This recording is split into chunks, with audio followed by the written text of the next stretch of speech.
For August the 2nd, 2013, we talk about the cancellation of Fez 2, spiders, and grateful retro gaming. Welcome to the 29th level.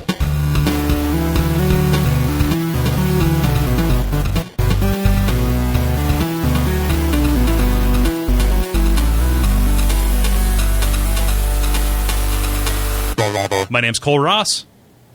I'm Dennis Furia. I'm David Mindsmith. I'm Ben Merkel. And this is The Level, a podcast for people who love video games. Back from a brief little hiatus, a couple of things came up last week. Dennis, you said that I was dead. You said that Ben was dead. I didn't appreciate that. I don't appreciate you being a zombie. Voodooed you back to life. yeah, I need to talk about that. I saw horrible things on the other side. and now whenever I close my mouth, all I hear is wind. It's really weird, and then my eyes glow when they close. It's a real mess. We should have consulted on the amount of voodoo that you were going to do. But I'm back. Well, we couldn't because you were dead. Well, you know, It could have been worse. It could have been like, was it Weekend at Bernie's style or whatever? Man, can anything be worse? No, wait. Can anything be better than Weekend at Bernie's? No, it can't. But all right. Famous answer. Okay. There's your answer. You have it. But we've got some stuff in store for you. I think we're going to do the usual roundabout of our thing. So why not get started? Let's get farted. Don't do that. We did like 5 minutes of that before we started recording. We can't do it anymore. Oh, well. So it's time for the brief, where we talk about things that are going on in this world of ours, of video games and people who like video games. And I don't know. Maybe it doesn't all have to be about that. There's more to life, maybe. I'm not sure. But yeah. Nope. That's the brief story, actually. So. I liked that pause as if to verify. Yeah. I had to check. Yeah. So can I lead? Sure. Okay, cool. So Phil Fish, the developer behind Fez, and kind of noted eccentric dude, he had a bit of a public meltdown using his company's official Twitter in response to a game journalist speaking bad about him. He's basically just started lashing out, saying, go ahead and suck my dick and kill yourself. After what's his name, Marcus Beer, went on to a Game Trailers show and basically said, gents, you were the guys who did Indie Game the movie, and some of you looked relatively normal, and one of you looked like a total tosspot in it. But you can't have it both ways. You're successful game designers, you're indie game designers. Hurrah, good for you, you fucking hipsters. So talking about kind of the self-congratulatory nature of specifically Jonathan Blow and Phil Fish. Phil Fish is known for kind of going off the rails in public, but this actually resulted in him tweeting, "I fucking hate this industry," and also saying, "I'm done. Fez 2 is canceled. Goodbye." The official thing that he put up on Polytron, which is his company's website, Fez 2 is canceled. I am done. I take the money and run. This is as much as I can stomach. This isn't the result of any one thing, but the end of a long, bloody campaign. You win. So Phil Fish has taken his ball and gone home after telling people to suck his dick and then kill themselves. You can tell how I feel about this. Go ahead. I would like to say, don't lump Jonathan Blow with that. I'm not, but like, so Jonathan Blow probably has taken on a lot more criticism than Phil Fish. Not to say that Braid has been more successful or whatever, but Jonathan Blow is he's made public statements about how the harsh treatment that Braid got from a lot of people for being pretentious or for people not getting it or just kind of his vision being assaulted, like really sent him into like a spiraling depression. And yes. Yeah, he can be like off-putting and a little bit weird in some of his interviews. And yeah, by the nature of, being the indie game auteur of choice, a lot of pressure is put on him to be, like whatever. And some of his interviews are kind of weird, but like in no way has he ever flown off the handle like Fish did. See, I'm not saying this all from like the human perspective, because obviously, a person, having a meltdown and stuff like that is awful. But I feel like to a certain degree, I mean, isn't that historically kind of what artists do? I mean, aren't, if we're going for history, aren't most of these guys lucky they made any money before they were dead? Yeah, I mean, what's next? He's going to off his ear or something. Maybe. Well, I'm just saying, like, I mean, again, I'm not saying like, oh, this is just what they do. Who cares? But I feel like it's kind of like that's kind of, isn't this kind of the way art and stuff like that tends to roll? That's right. Video games have entered a new stage where they can have crazy auteurs just like every other medium. Yeah, but crazy auteurs who are exposed to a lot more vitriolic criticism. Like a lot of the stuff that people have said. Like before he really went off and started like attacking people and telling them to kill themselves. Just like it's the internet is full of conniving jackals who will certainly yeah and it sucks to have people have it out for you, especially if you're a public figure, which Phil Fish made himself one by making a thing and then getting out and being the face of it, by having a movie made about his creation process. He made himself one, and like the people who want to criticize him have a platform, and he is more exposed to it than ever. I think about it. I don't know. I sense that you're getting ready to disagree. No. Go ahead. Well, why don't you finish your thought? Okay. And I don't know that we completely. Well, yeah, finish your thought. Okay, so we are incredibly lucky in that our fans are very supportive, right? Like we make something, and to a very small, much smaller than Fez ever sold, put it out there, and if somebody wanted to be a dick to us, we could, like we would have to deal with that. But we don't, because of either the size of our audience or or what we're making. I'm an incredibly insecure dude, and I can totally put myself in his shoes at that. But at the point where you are representing an operation either of that size or something of that kind of profile, maybe you walk away. Or maybe you find somebody to bounce that stuff off of. Like this is the tire blew out miles ago, and him responding directly to haters on Twitter is the rim rubbing, just being worn down against the road and throwing sparks. You are not meant to have that much contact, So yeah, I think, and that's kind of where I was going with it. Is I agree that our artists or whoever are more exposed to criticism than they've ever been before, but at the same time, I think that criticism is less meaningful than ever before. Yeah. And so in part, I can understand from just sheer volume how that could feel overwhelming, but it's.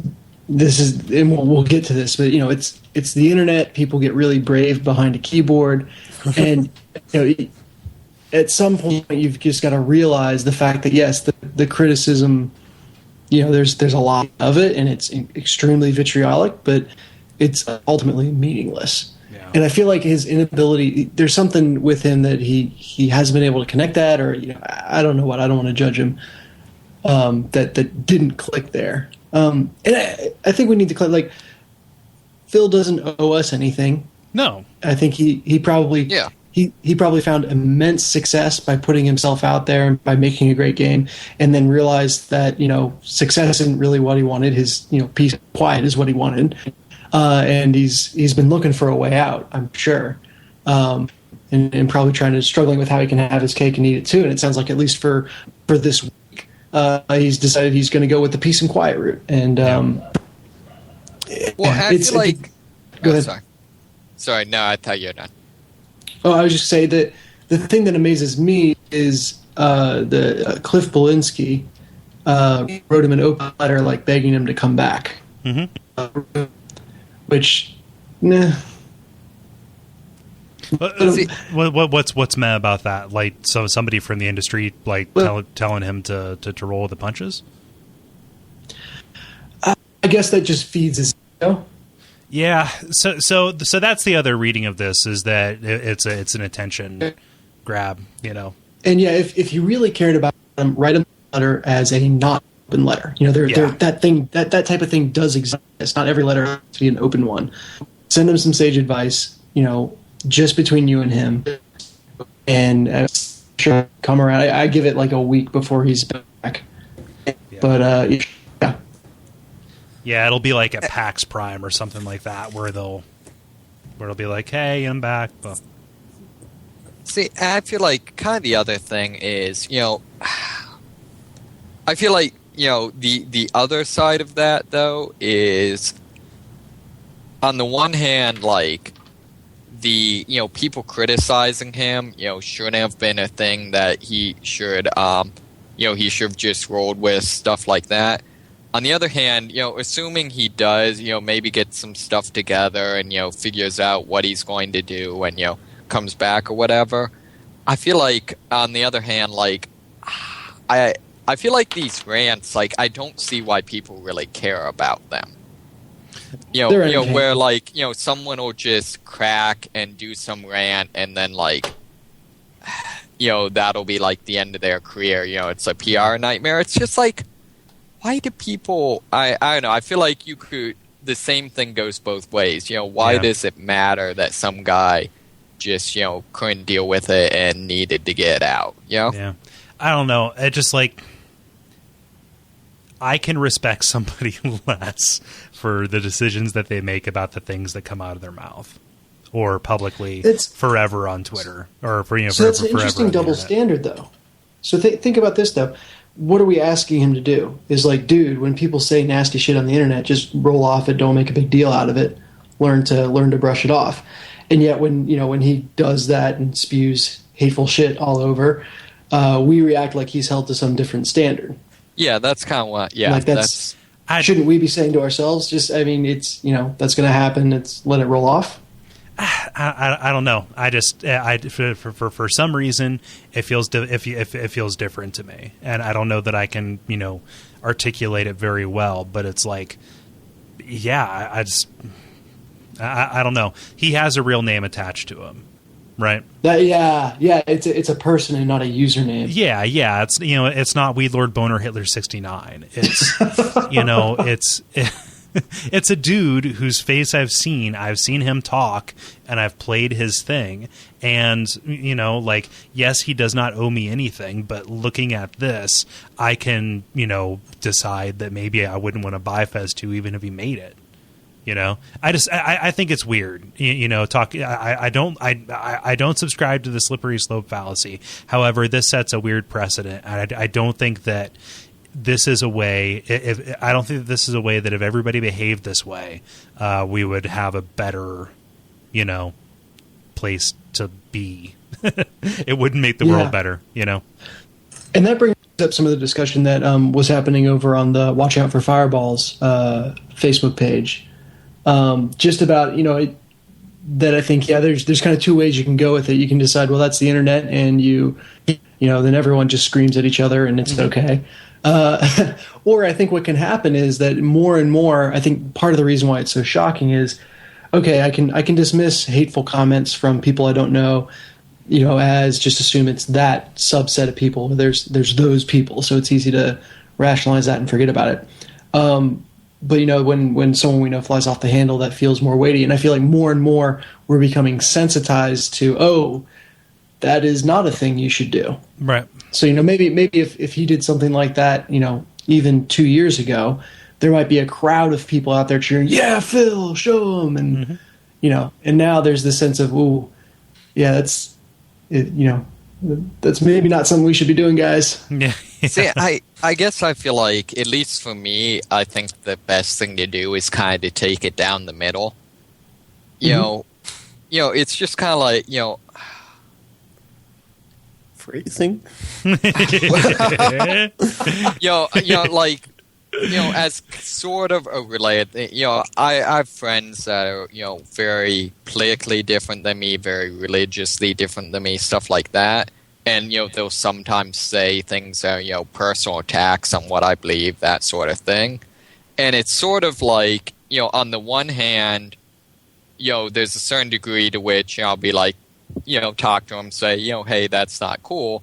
But there's also a degree to which you kind of realize, hey, that's just them, and, you kind of let some of it roll off your back. And I feel like there's sort of a middle, there's kind of a middle ground between just tolerating people being assholes versus understanding that people aren't perfect and, interpersonal communication is messy. You kind of know what I'm saying? Yeah, everybody has their reasons, and it just... I don't know. Ben, you've been pretty quiet. I apologize if we've edged you out. No, it's fine. It just seems kind of like drama, and I really don't care that much about it. Yeah, but a little bit. It is kind of funny that, I thought of the phrase, Dennis, that you kind of inspired, keyboard brave. I think that's a fun phrase. But I think it's interesting that, so this guy, gets really angry about comments, but then he generates his own inflammatory comments of his own. Yeah. But I don't know. I think the only 2 cents I can say about it is I think I've reached an age where I don't see myself telling another person seriously, like, hey, suck my dick. Like, yeah. I think I've grown beyond that, I hope. So I think it's interesting. I'm trying to look up how old this dude is. I don't know. All I can say is I am so hyped for Indie Game the movie too. Yeah. I don't know. So this guerrilla marketing has been amazing. It's an ARG. I really I don't really read at all, like I guess movie reviews or any of the equivalent, like media or whatever for any other industries. Is the video game industry, the video game, I guess, news industry or reviewers, whatever, particularly unprofessional and vitriolic? Like the people who write stuff for money? Or just I don't know, maybe in general, maybe the people that write for money, I don't know. I'm not sure what the fair comparison would be. I guess I'm not as attuned to it. I think that this, I haven't seen the video that that this quote came from that sent him over the edge. But if it's on Game Trailers, it probably was couched in a comedy show. It's like somebody just saying provocative stuff. Just because. Which to the greater question that you're asking, like. Yeah, if you look at the people that started newspapers, it's like, seriously, people who wanted to do that as their profession and felt they were doing something big with the world. And then, the video game news industry kind of sprung out from a bunch of people kind of writing about games online. Like, I think it's probably the first realm of industry coverage that truly grew up, online, right, which carries its own set of problems with it. Yeah, I guess what I'm saying is, I do feel like, although I actually probably to a certain degree agree with the people that are kind of trolling them or whatever in terms of what the content of what they're saying, I do feel like he kind of maybe has a point that there does seem to be a high percentage of people who are doing reviews and blogs and stuff like that could stand to gain some professionalism. So I do feel like he kind of has a point. Maybe, yeah. I don't know if he's angry at the professionals or if he's angry just at the people who are like just the general background noise. Yeah. I don't know. I think that everybody should suck my dick. So just as a matter of course, just get in line. Just get in line. That's not right. So I want you to. Oh no! I might bleep that. That's horrible. Good. You should just bleep the entire thing of it. Just put in the reactions. Who else has a story? I have a brief one. Go. That's entirely appropriate because this is the brief. Yeah. Get my joke? Nintendo renewed the trademark for Eternal Darkness. Sweet. And it added a downloadable electronic game programs description to it. So the idea is it's probably going to be released on the Nintendo's marketplace. Oh yeah, that would be like that would be a really smart opening salvo for the Wii U Virtual Console GameCube thing. Word. Yeah. No, they're just like they got hip to it by announcing Earthbound. I think that they're trying to figure out who they can try to talk to. You know, and Earthbound would probably get people to, you know, those are probably the people to talk to. They're trying to find some friends. Yeah, a little bit. Did you know? I think that Nintendo owns some kind of patent or has done something to make it so that other companies cannot use sanity meters in their games. No way. Yeah. So, like, that's why... There are things that approximate it, like with Amnesia: The Dark Descent or with Call of Cthulhu, stuff that came after Eternal Darkness. But with that, they patented, I believe, a meter on a screen that indicates a state of mind and causes illusory effects to happen. That's incredibly dumb. I know. Yeah. So, like, most software patents are dumb. You know this, David. Yeah. Yeah. I do. In fact, you probably know this, Ben. Yeah. Okay. I guess so MGS4 had like an endurance meter, right? Yeah. So that's a different thing. Yeah. What about the prophecy? Was that pre-Eternal Darkness? That didn't cause things to happen on the screen based on what's happening. Or based on its state. Man, I don't know. I need to play Eternal Darkness again. I really, really like that game. I have to say, I'm in the process of moving into like an old ass it's over 100-year-old house right now, and I have to say, the first time I needed to use the bathtub in like the middle of the night, a little nervous for one of my night bathings. I have to take 7 baths a night. My skin has got to get clean. Also, I have no skin. I wash it all off. I've been working all day, and so that was when I got around to, all right, I'm finally have this place clean.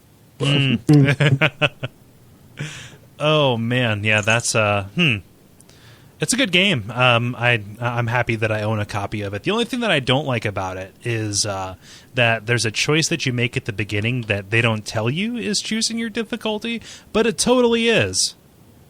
You mean choosing the element? Yeah, your color. If you choose red, you have no way of knowing that you just screwed yourself into hard mode until like 4 hours into the game. See, on the other hand, sorry, this is now the Eternal Darkness cast. On the other hand, I felt like, for me, the difficulty I always had was not with killing dudes, but was with the sanity. Like, I don't know, I would much rather fight, I don't know. Because if you chose the sanity element, you didn't get the ability to restore your sanity till pretty late in the game. Mm-hmm. But yeah, I don't know. So yeah, I'm excited about that. Thank you for bringing that to my attention, man. You're welcome. No problem. Who else? Mine was the Cliffy B open letter, so kind of melded that in. You didn't even notice, did you? Yeah, I'm that slick. It was a segue so slick that even I didn't segue the segues. Well, I've sort of got one.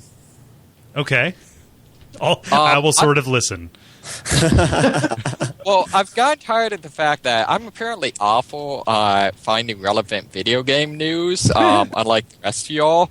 So I've decided that I'm simply going to start making things up. Therefore, I wanted to ask you guys, what do you think of President Obama's recent announcement that he foresees a larger role for competitive video gaming and international diplomacy.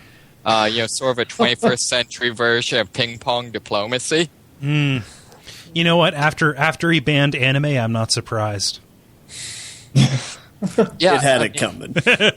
Yeah, I mean, let's be honest. The kids of America are better for it. Yeah, true. Without their Narutos and their Full Metal Bakugans. I'd also like to take this opportunity to salute our South Korean overlords. I, for one. Apparently, they had a press release. It's a little weird. It simply said, "Our day has come. Our day has come. Our enemies will be crushed under the feet of our Zerg armies." But Obama's suggestion actually has already gotten some international support. Vladimir Putin has challenged Obama to a game of Street Fighter for the control of Rhode Island. However, apparently several high-ranking members of the State Department have argued Putin's not really acting in good faith. He just plans on abusing the Hadoken. Well, no, of course Putin would pick Zangief. Okay. No, I'll give you that. I'll give you that. Yeah.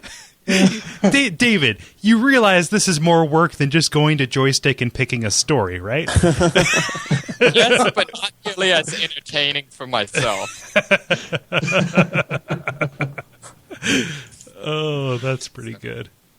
Representatives of the G20 have come out in opposition to the president's statements, arguing that their more limited access to the internet would put them at a disadvantage in future world debate. However, this led to further controversy when a hot mic caught Biden referring to Zimbabwe as a bunch of noobs. And then asking for tips on how to beat Bayou Billy.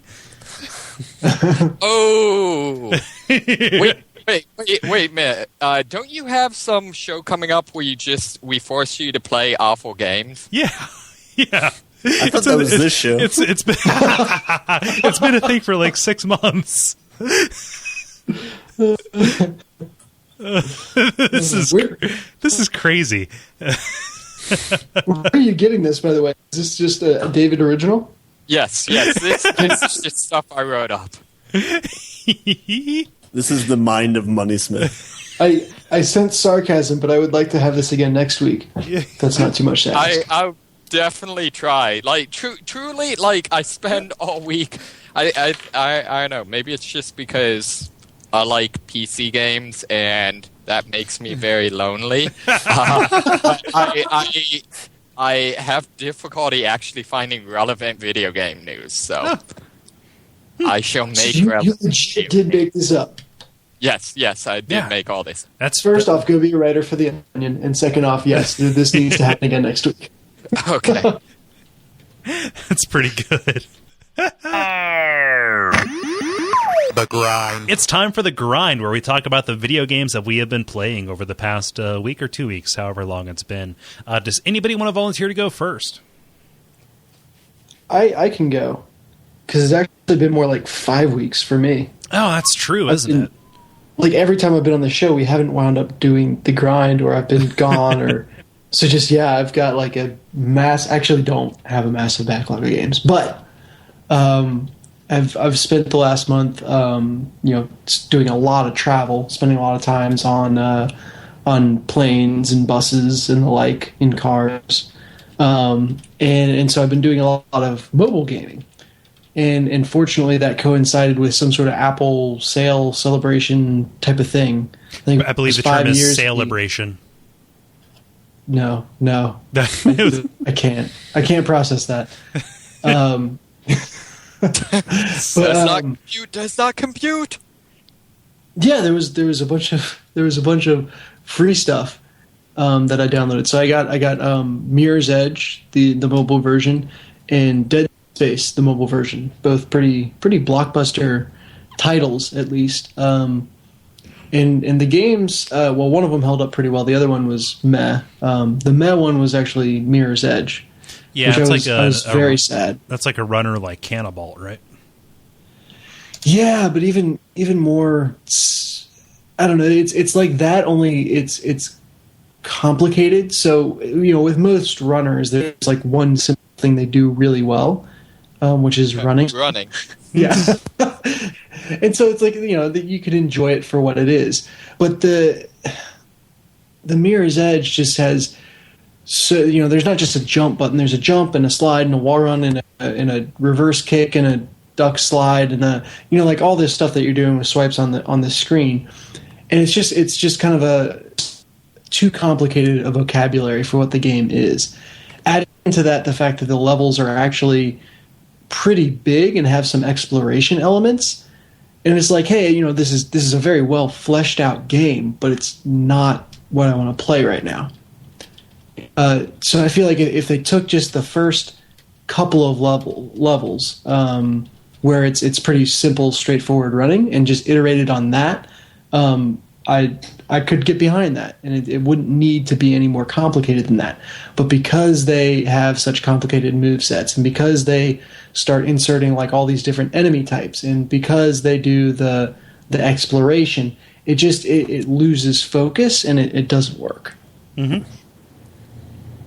So it's sometimes simple is okay. I'm okay with simple. Most of the time, it's okay.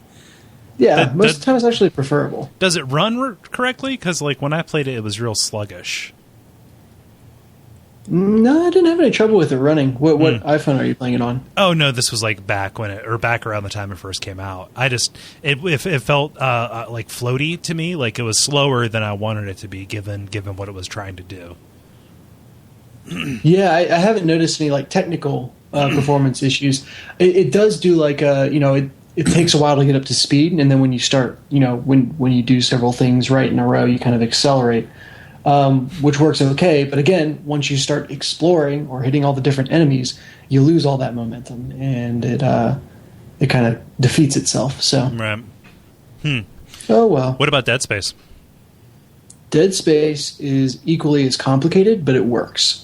And I'm still trying to figure out why. Game? Is it what? Is this a new Dead Space game, or is it kind of like a mobile port or whatever?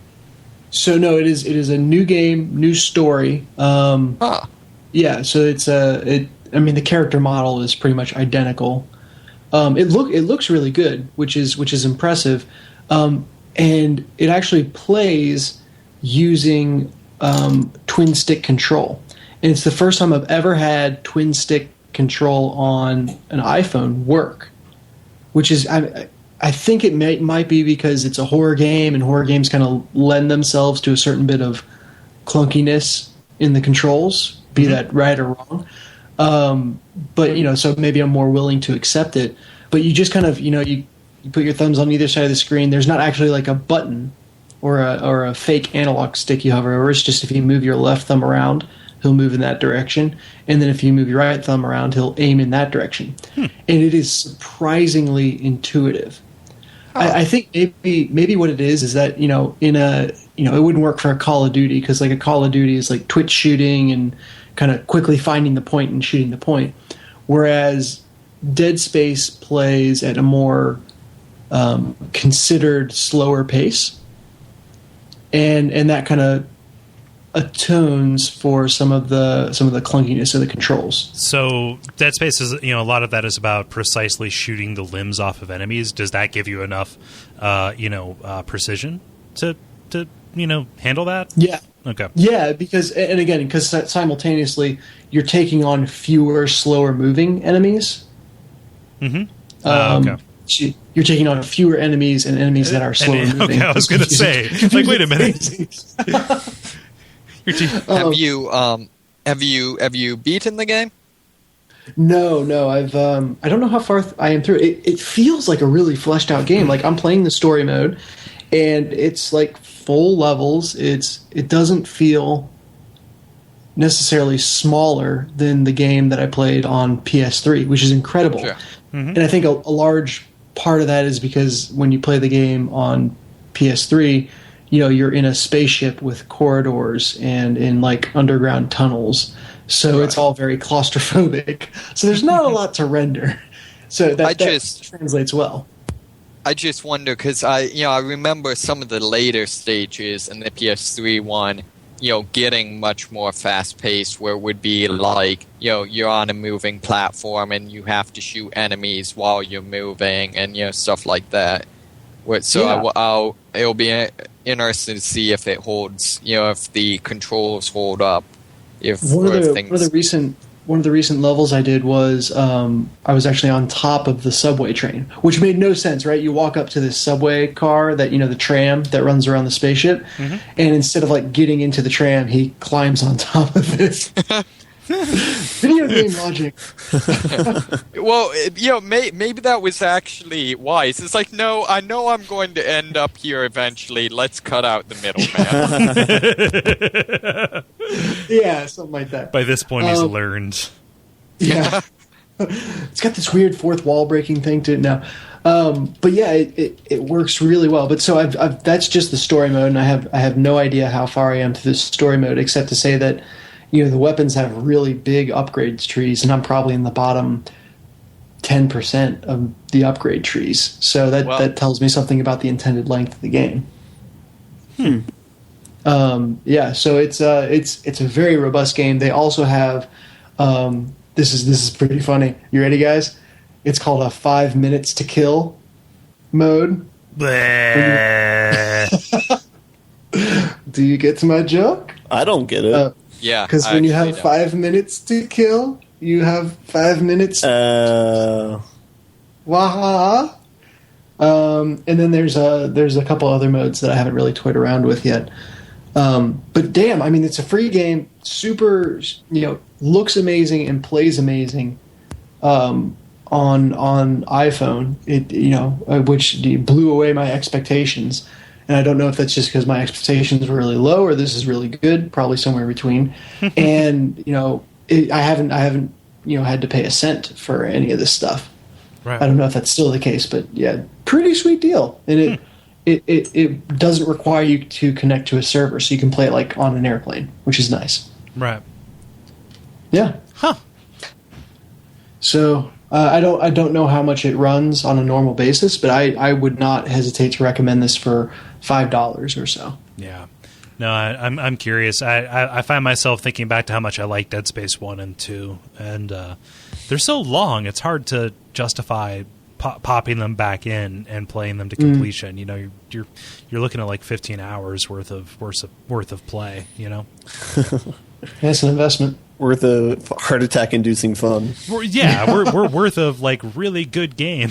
So I wonder though, it's after you've played through it once, does it lose some of its edge? I've played through Dead Space 1 multiple times and it holds up. Nice. Yeah. But yeah, that's what I've been playing. Cool.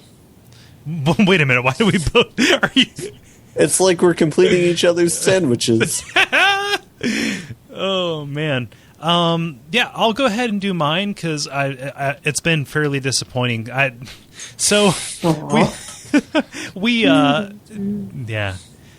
We're doing Final Fantasy VII for Watch Out for Fireballs, and I'm not going to talk about that game here except to say like there's something about the rhythm of that game that like I can just come home, open up a beer, sit down, and then just sink into it and like come out of that coma when I realize it's 9:00 and I haven't eaten yet.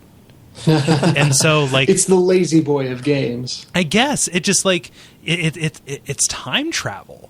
It's into the future. I guess, yeah. It's the trampoline from Community. It's yeah. I said reference. I know, right?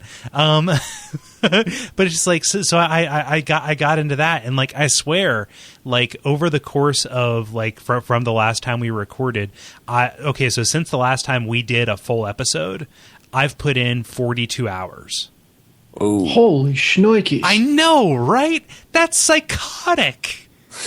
But I did it. I'm almost done. I'm doing every optional thing that I can. Yeah, so I'm breeding and racing chocobos for God's sake. Yeah, so that explains some of the lax this. But I have been playing stuff. Enough preamble there. There's an awesome game that came out for the iPhone. I'm playing it on iPad. The guys at Video Game Hot Dog brought it to my attention. It's called Tiny Thief. It's published by Rovio. I don't think that it's made by the Angry Birds team. I think it's like an internal team that just made like a different thing.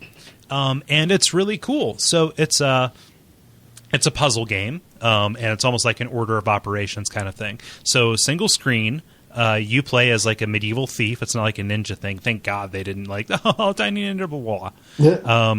They just like, okay, you're a medieval thief. You have a pet ferret, and you're often trying to steal picnic baskets or recover jewels. And there are guards, and they're goofy, and it has like a nice little aesthetic to it. Each level has like a couple of main goals and then secret goals. But the cool thing about it is you start out, you're looking at this one screen, and then everything stays still until you take an action. So you look at this, you assess the situation, you think, okay, I have to do this in this order. And some of it's timing based, but you can work everything out in your head before you go. And, you can repeat it as much as you like. There's no penalty for that. But it's like this very nice, satisfying rhythm of assess, calculate, and then a very tight loop of try, error, and then, most of the time just succeed. And it's real cool. I love it when a plan comes together. Kind of, yeah. You're planning it out. And, it's only stealth, kind of in name. It just like, you end up, if you get seen by a guard, the level's over, but you're not like, trying to manage cones of vision or something like that. It's not like Metal Gear or Splinter Cell. It's like a puzzle game, and it's really good. I've enjoyed playing that. Are there multiple solutions to a problem? Like, can you say, well, I'm going to go through the vents this time? Do they have vents in medieval wherever? No, but they do have vents in stealth games. Yeah, no, stealth games. They have vents, but they spell them with an extra e. Vents. No, the e wasn't where you expected it to be. That's funny. No. So I haven't gotten far enough to where the puzzles have gotten that complex yet. But I'm enjoying it. It's like $3. They don't microtransaction you, which is nice. I like paying once for a thing and then having that whole thing. Yeah, I like it. But I love microtransactions. They make me feel alive. So, is there any justification? I feel like picnic baskets and jewels is very bipolar. I mean, it's real. It's it's real cutesy. I take no issue. Like the skinning or the theming is real. It's real nice. I like it. It's just bland enough to have personality. It's cute. It's cartoony. Everything. But it could be not themed that way, or just be blocks, and I would still have fun with it because of that. Planning loop. Right. Yeah. Fair enough. Speaking of which, well then, have you met NetHack? I suppose. Next thing I played, kind of not that far off of it. Again, I'm on a Video Games Hot Dog tip because one of their assignments wasn't Slouching towards Bedlam, but they referenced it in a show. And I was like, oh, I'd better check that out because I've heard about it before, and that this might as well be my impetus to play it. So if you have an iOS device, I think maybe it's on. I think maybe you can get it on Android too. It's an app called Frotz, Frotz. No, it's not about frauderism, which is the notion of rubbing up against women on the subway. It's not fraudage. It's not. Why do you know that? Internet. but no. So it lets you play text adventures, interactive fiction. There's a whole database of these things where you can get them for free.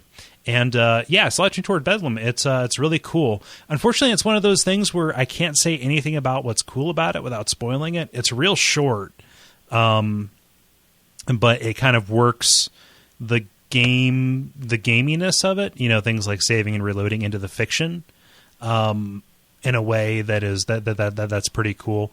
That's about as specific as I can get without ruining it. But it's got this awesome setting. So you're in a steampunk cyber Victorian version of Bedlam Asylum, right?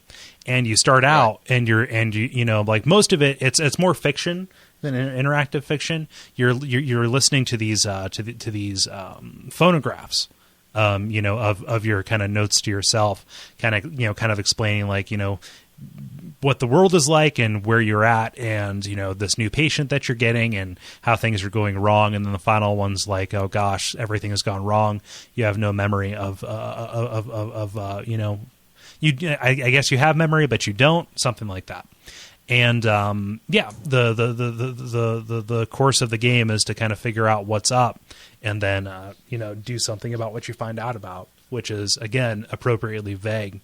This can be an opportunity to talk about Fraughts itself too, just because of that.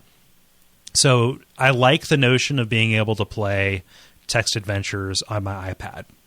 However, it is really hard to play text adventures on my iPad and also take notes. So, you know, when I do one of these things, like generally when I'm playing a game, I have a notebook that is set down next to me, just as a matter of course. I've got, you know, let me see here. I've got three. Let me see here. I've got 3 legal pads on my desk in front of me. I have at least 2 stacks of index cards. My leather-bound notebook is out in the living room. I like being able to write stuff down because that's how I keep track of things. Especially in interactive fiction, like, you want to be able to draw maps. You want to be able to, you know, keep track of your inventory. Any number of those things, because, you know, unless you're able to go back up and scroll, or, you know, keep track of that stuff in your head, which I'm not able to, that's really hard. If I was playing it at a computer, I would just be able to, you know, turn slightly to my right and take a note. Whereas when I'm playing this thing, honestly, I'm laying in bed. You know, most of my iPadding is in bed or in my recliner in the morning before I go to work. So that's a physical limitation. And there's like a note-taking, you know, feature. You just swipe right and or swipe from the right, and it brings over a little notepad. But so many of these games, you have to draw diagrams. That doesn't end up working too well. So that's like my complaint. Like, I love that I'm able to, but just like the situation is never ideal enough for me. I think when you're in your bed, you should just write on your wall. Because I would love to see just your bedroom covered in, like, scrawlings about Bedlam Asylum. John Nash it, yeah. Yeah, provide them with more evidence to take me away again. Okay.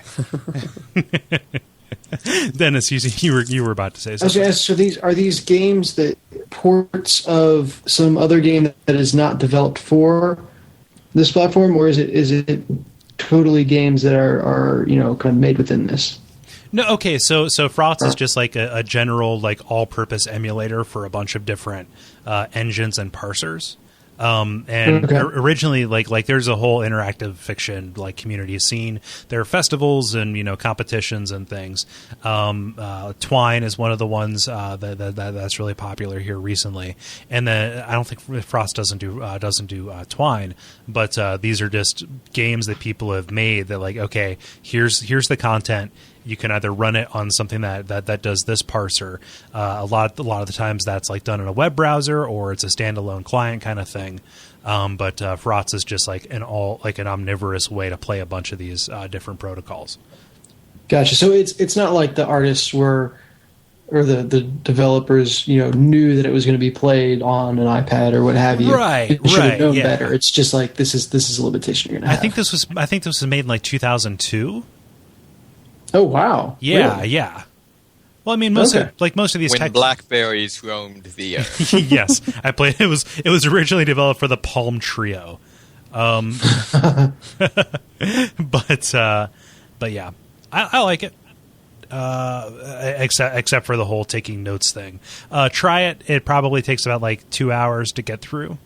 Yeah. After that, so I recently installed Windows on my MacBook, just because I had to replace my hard drive with a slightly larger and faster one, because my old one was getting ready to take a shit and die. So I was like, I'll use these extra 250 megabytes, or gigabytes rather. Blah. I'll use this extra half of a compressed movie to install a whole Cole just got operating back system. from the 1980s. Yeah. Oh man, 250 megabytes in the 1980s. That's like NASA level storage. Yeah. No. So I've got Windows 7 on there, and that was just in time for the Steam sale. So I have a bunch of stuff that I've bought and then not played. But I'll talk about two. The first one kind of led to the multiplayer prompt, but Commander Keen. There's a collection of those available on Steam for I guess it's like $5 originally, but in the frenzy of the Steam sale, I have no recollection of how much money I spent on this thing.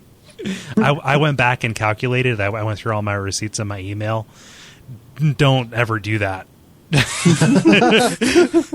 Just let it go. But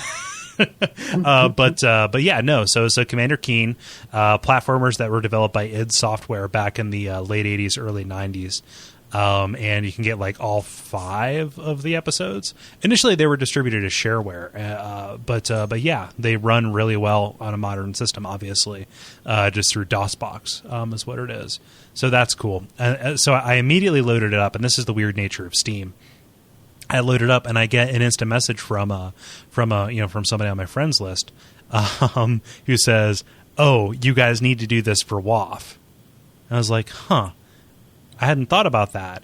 But it's weird that people can see what I'm playing and then make speculation on "Oh, is he going to talk about that?" So that's funny. Yeah, and then there are people who bought shit, which is weird. I don't know. Thank you everybody who did that. But yeah. I'll talk more about Commander Keen when we get to the multiplayer prompt, because, yeah. And then finally, Rogue Legacy. What do you think? I like it. It's good. What is it? Okay, so Rogue Legacy, David has talked about it a little bit before.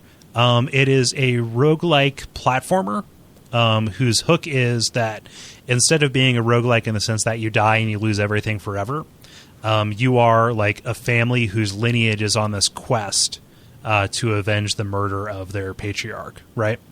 And every time you die, you start over again as somebody further down the bloodline.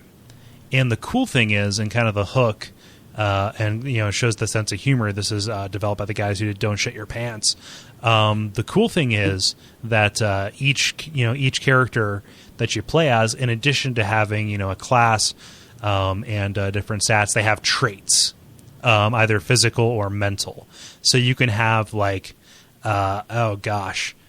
somebody who has ADD and they move a lot faster. They can have vertigo, and the screen is flipped upside down, not mirrored, but flipped upside down, which is really weird. Yeah, that's actually kind of annoying. Yeah, that's the most debilitating one. But what I noticed is the world is the randomly generated world. They will make it so they'll make it impossible to play with that one by making your first screen a room full of spikes with tiny little narrow platforms. But they will also drop a bunch of money. And the neater part, isn't so much that you respawn with these little gimmicks, which are cool, but your money transfers over, so it's left as inheritance. And you can't entirely cheese it and just get as much money as possible, because you start out in your manor and you can upgrade your manor, and that gives you a better chance at the next run. But before you actually enter the level, you have to pay whatever's left to Charon, the Spectre of Death who guards the river Styx. So just to make sure that you are using all of the gold that you're amassing. So it kind of takes away a little bit of the point of a roguelike in that you can grind to succeed. You are objectively making your character more capable of playing the game, as opposed to making yourself more, able to succeed. But yeah. That is a really cool game. I tend to be really sensitive to bad platforming, and I get delighted when something feels snappy and good. And it feels snappy and good. Jumping is nice and quick. Your arc is predictable. Assuming that you're dealing with a normal movement speed. If you have ADD, you tend to overshoot your mark. Have you tried a ADD Ninja yet? No, I haven't yet. I haven't gotten that far to get ninjas. Yeah, because ADD is like 25% faster movement speed. Ninja is like 80% faster movement speed or something, or like 75. So Jeez. If you get both at the same time, that'd be unplayable. I don't know. I think you start to get the idea. Yeah, but it plays real good with an Xbox controller. I've been. I also good. Sorry. I love the run animation. Yeah, it looks good. Like the aesthetics are good. It's got like a nice pastel pixel art kind of feel to it. The characters have good proportions. I like the way their faces are laid out. Hey, babe, you got good proportions. I like the way your face is laid out. Title.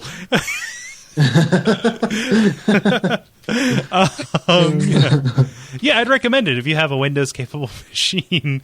The system requirements are pretty low, so yeah. And I think they said they're wanting to port it to console. That would make sense to me. Yeah, I mean, it's a game that'd be really easy to do it with. Yeah. Well, I've been playing it actually just like, through HDMI on my new TV, like from the couch. Oh, nice. So that actually works real well. The Steam's big picture mode isn't as like responsive as I would like an interface to be. But that tends to it's nice not to have to be crouched over a mouse and keyboard. Especially if you're playing a game like that where you really don't have to be crouched over a mouse and keyboard. So yeah, so that's games.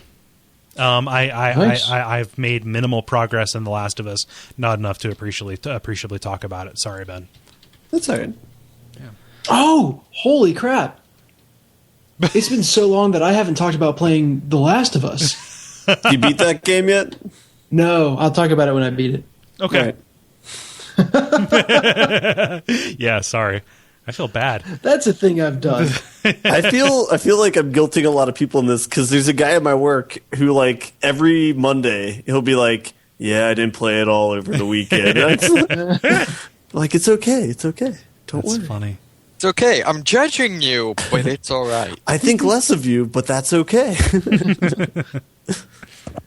Oh man. Who wants to go next? Ben or David? Somebody go. David, what do you got? I've got Scrim. Ooh. Okay. Yeah, I've been playing Skyrim. I think I maybe mentioned it just a little bit last time. But I got it on the Steam sale. And I don't know, it seems like they've really I feel like this game has kind of been the tipping point to where like it now has like decent mechanics and leveling up doesn't suck, combat's all right, stuff like that. Mm-hmm. And I've been playing through the thief missions, and those are a lot of fun. Mm-hmm. But I have to say, on the whole, I feel like the game's really kind of overrated. It seems like it's this massively open world where you can do go anywhere and do anything as long as you want to. What you want to do is go to and kill bandits in a nondescript cave. And granted, they've got hundreds of nondescript caves, but and I don't know. I guess I can't help. The game I compare it to is like New Vegas. In what way? And well, just in terms of they're a very similar game. The basic, they're basically the same basic game, just with different settings and plot lines. But they have the same. They're basically both open world RPGs. And I just feel like my overall feel of Skyrim is, they have this really open world, and they really, they try to make everything huge, but because of that, it compromises, and they would have been better off making everything smaller but better. So just like, whereas in Skyrim, like every dungeon I go to is basically a nondescript cave with bandits and spiders. In New Vegas, I was like going and becoming messianic figure for a bunch of ghouls, or disarming nuclear bombs, or just all these crazy interesting things. Yeah, that's something that like New Vegas specifically benefited from. Right, is being smaller. Yeah. And I guess the other big thing is, I feel like even though the game is ostensibly, open world, it's actually incredibly linear. Whereas like New Vegas, when you get to, some scenario, there are generally multiple ways, you could address it. You could hack your way through, you could just go in guns blazing, you could, do speech and be conniving. Whereas, for example, in Skyrim, one of the missions is basically a serial murderer going around, and you're trying to solve it. Well, I just happened to be doing a Thieves Guild mission where you have to just like steal a certain amount of stuff. And so I break into this guy's house and like break into his super seeky vault and basically find a journal admitting to all the murders. And so, I go running to the constable, expecting to, go all, CSI style and put on my sunglasses and say, well, with this journal, we have what we need to book them. With a loot version. With a loot version of Won't Get Fooled Again. A chorus of monks going, yeah. Exactly. But, and so I get there with this, and they're like, oh, well, why don't you look for some evidence, and basically make me go through the completely linear, the actual investigation is completely linear, despite the fact that I found something that proves who did it. It's just, I guess they give you the option to play a thief, but then other than the thief missions, none of the missions are designed in order to take into account the fact that you might use those skills. Yeah, that feels like a pretty bad oversight. Like that should have been put into the flowchart of the way things could resolve. Right. Yeah, I guess that's the drawback of the open world, though, is because you can go to any of those colleges at any given time, so they don't know which ones you will have already been to when you go to, whatever. My favorite example of that was in Oblivion, actually. I know this is off topic, but where you could become the head of the Wizards Guild or whatever, and then you went to do the Dark Brotherhood quest, as you do, and one of the missions in the Dark Brotherhood quest is to kill the leader of the Mages Guild, which is you. Well, really, it's to get his staff, but like it said, kill the leader and get his staff. So you have to go and get the staff from your own room.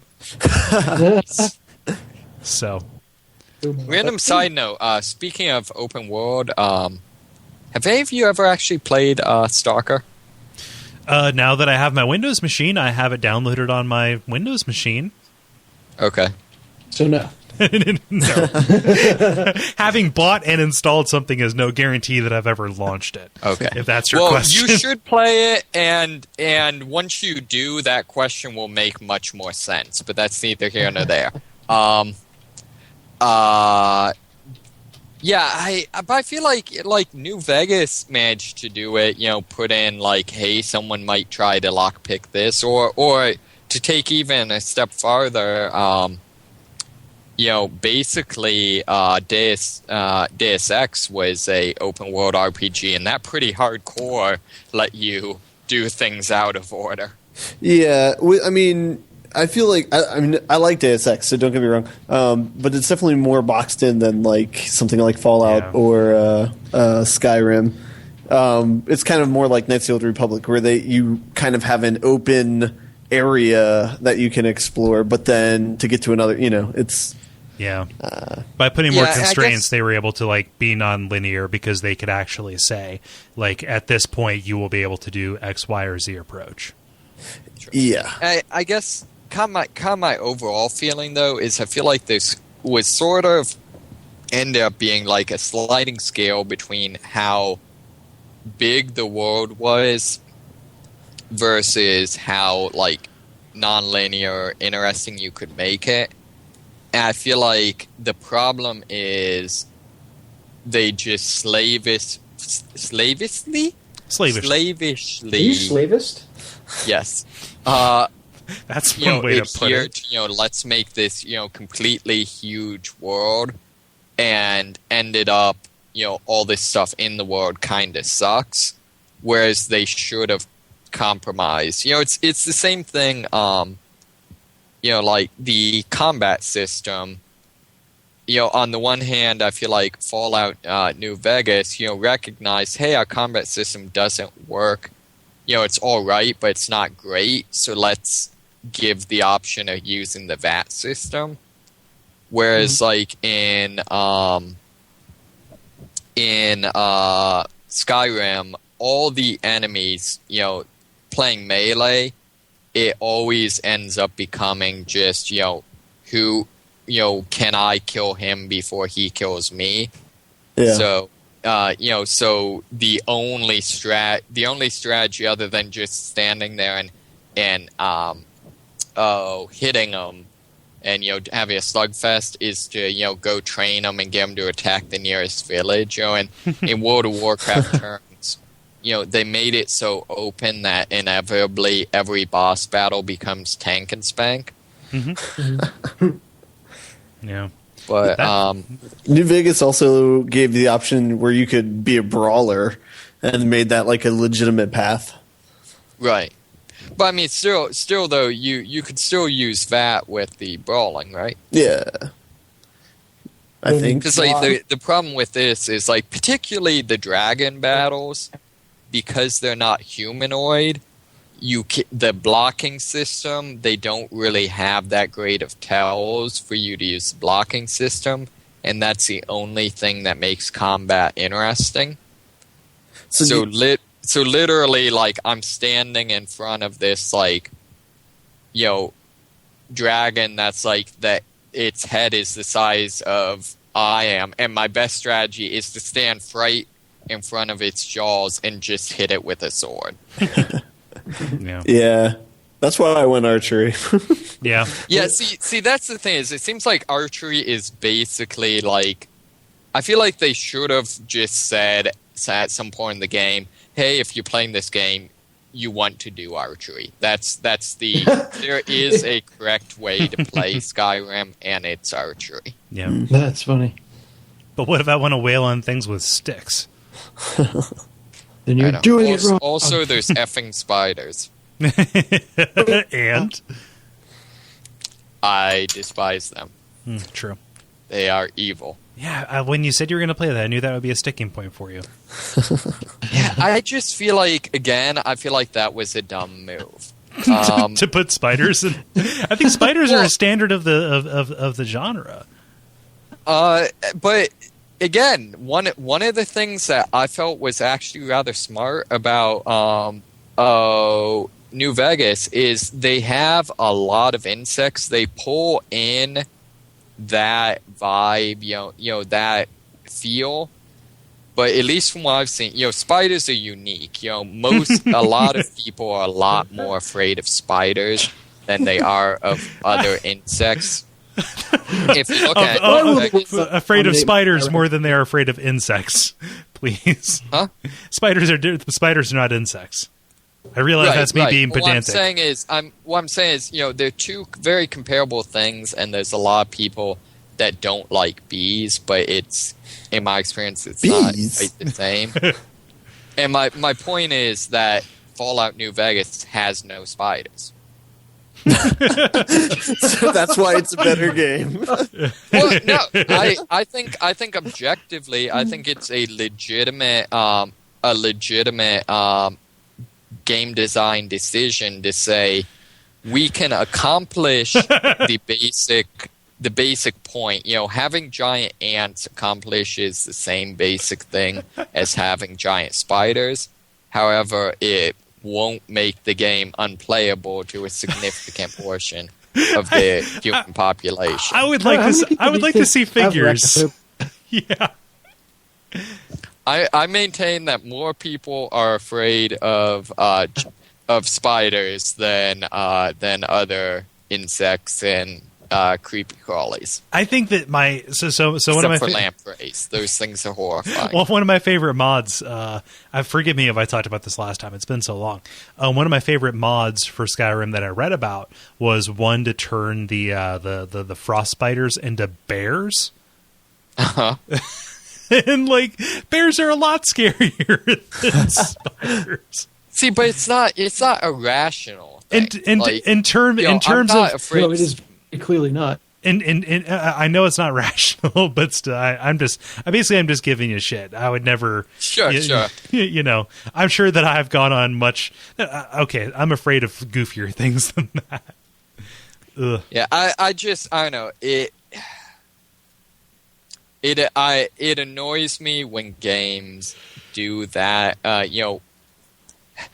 Play the spider card. Is that how play the spider? It annoys me when games do that because I feel like that's not. David, I have a question. Yeah. Are you afraid of sharks? Ironically, actually, yes, but. Okay, so playing Far Cry 3. Was that traumatic whenever you had a shark incident?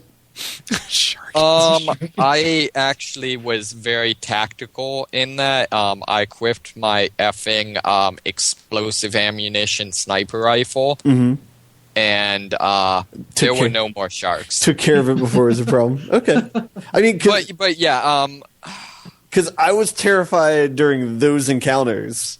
But I also understand that it comes with the setting, See, but part of the thing with that's different is the shark encounters were a thing you did. Like for example, the head crabs to me in Half-Life register the same as spiders. I dislike them for the same reason I dislike spiders. I didn't mind Ravenholt because it was a thing you did, that was the point of it, and it was over and done. It annoyed me that they then kept pulling those tricks throughout the rest of the game. In the same way, the sharks in that, I went in, I did the shark parts, it creeped me out, but they were an isolated thing, and I could then enjoy the rest of the game. Mm-hmm. That's the problem. If there was a spider boss, and then the rest of the game I didn't constantly have to be in fear that there would suddenly be a spider ambush, that would be no problem. It's the fact that it ruins my enjoyment of the rest of the game. You just want spider ambush. You want one quest where you go into a cave that is full of spiders, maximum spider per inch in this cave, and at the bottom of this cave there's a climactic spider fight against 8 64-legged spiders. Like a spider on each leg of a spider. It's a spider fractal, okay? We're talking some spider on spider action. Yeah. Spiders that shoot webs made with smaller spiders that are shooting their webs. And then there's a big red button after you have conquered this. That you press that, and that blinks all spiders out of existence. Is this your ideal Skyrim quest? Yes. Okay. And that is why NetHack is a better game than Skyrim. Because I can go to the altar of wishing and wish for extinct all spiders. Extinct all spiders. That's what NetHack is. It still understand this particular setup. Are the spiders in still scary, even though it's an @ sign or whatever? No, they are not, because spiders are scary because they have entirely too many eyes and legs and spinniness and stuff like that. And at signs do not have too many eyes and legs. They have exactly the right amount of eyes. How many spin have? Say that again? How many spinniness do they have? Well, I mean, I guess, yeah, an at sign does have a fair amount of spinniness. It is kind of a swirl. I don't know. But, I would say, overall, my point is, it annoys me when I can't enjoy the rest of the game. Like, I would say, to go back to one that was actually a decent game that did, I liked Half-Life 2, but I really couldn't enjoy it that much after Ravenholm, because the whole rest of the game was me constantly checking my back, and that's fine when you're doing a section that's supposed to be a tense survival horror. That's not fine when you're doing a section that they had that was supposed to be action. But like after Half-Life or after Ravenholm, there were no more. There were headcrab zombies, but that was like the big concentration of them. After that, everything was like antlions and shit. But the problem is the fact that there still were laundry room, house by the bridge. Oh, okay. Sorry. I'm not saying Half-Life made a bad decision. I'm just saying I remember those moments very clearly. The toxic waste sewer thing. Okay, it's been holy shit about 10 years since I've played Half-Life 2. The main top of a couple of stairs. One of the cargo bins in the last fight against the walker. You've made your points. Well, I think the actual point is the fact that I remember each and every one of them. Like these must really stick to you. I see that as a good thing, because that means that they're doing their job well. I mean, see, the problem is that was a good thing. For example, even like the toxic waste sewer, that was fine because the point of that section was basically, to be a creepy, scary part. For example, my problem was there were parts of the game that were supposed to be just straight action. Well, in fairness, all the monsters, or the ones that had the thin black spine ones attached to them that would throw them at you, they were always located in spots that were off the beaten path. So they were. You had to explore to get to these things. It's not like they force scared you. I don't know. Maybe I just inadvertently stumbled upon all of them, but I don't know. I had a lot of them. Ended up finding a lot of them. Yeah. Things I will also say it annoyed me that blowing up the tosser ones did not kill all of them. A freaking oxygen tank exploding inside you is going to take you out. It threw them clear. Threw them to safety. They'll blow us to safety. Okay, so I think that the moral of this story is that if we want to truly get rid of David, all we have to do is present him with an antique bathtub full of spiders. And say that they won't be all gone after he fights them one time. There will always be one spider right there. Well, I mean, apparently scientists have said that no human being has ever been more than 8 feet from a spider, and that includes on the International Space Station. Oh, I'm sure. Mind blown. Yeah. So you have to give birth on the International Space Station. My skin is crawling with them right now. Oh, yeah. Yeah, time for my nightly spider bath. Nightly spider bath. Oh man! Wow, that was a bit of a rabbit trail. What I'm saying is, nuke them from orbit. It's the only way to be sure. Oh man! Anything else, David? Before we move on to Ben? I I wasn't going to say it, but I will now because it's ironic. I actually picked up Earth Defense Force, Oh, come which is a on. game about fighting giant spiders. You're a hypocrite. I will say the thing isn't that it's like PS1 era graphics, so whereas your giant spider is your vaguely like polygonal thing. So there's a level of fidelity. I'm angry. There's a level of fidelity beyond which spiders are no longer tolerable. I want to know where this line is. It's somewhere between Earth Defense Force and Half-Life. Okay, are we talking Half-Life 2? Half-Life 1's headcrab zombies bother you? Never played it. You never played Half-Life 1? Okay. So Homework assignment. We'll put that down. We'll put you down for a maybe on Half-Life 1 headcrabs. I think what it honestly is it's entirely whether... whether they trigger the primitive spider-hating portion of my brain, because obviously headcrabs are not spiders. They have no eyes and 4 legs. Okay. But for some reason they come across as spiders to me, whereas the enemies in Earth Defense Force theoretically are spiders, but they just sort of scoot along the ground instead of moving in any vaguely spider-like way or...